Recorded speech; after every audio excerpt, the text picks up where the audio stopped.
கோவையில் நடைபெற்ற பிரத்யேக காலணிகள் கண்காட்சி. சிறுவர்கள் முதல் பெரியவர்களுக்கு வரை பல்வேறு விதமான காலணிகள் காட்சிப்படுத்தப்பட்டன.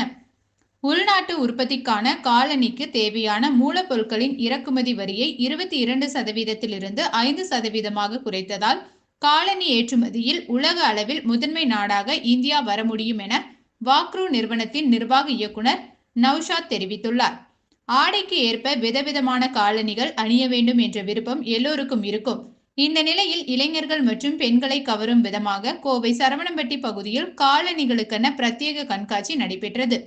வாக்குரு நிறுவனத்தின் சார்பில் தமிழகத்தில் முதன்முறையாக காலணிகளுக்கென நடைபெற்ற பிரத்யேக வர்த்தக கண்காட்சியில் குழந்தைகள் முதல் பெரியவர்களுக்கு வரை விதவிதமான காலணிகள் மற்றும் ஷூக்கள் காட்சிப்படுத்தப்பட்டது. இந்த கண்காட்சியில் இந்தியா முழுவதும் உள்ள காலணி மொத்த வியாபாரிகள் ஆர்வமுடன் வந்து பார்வையிட்டு சென்றனர்.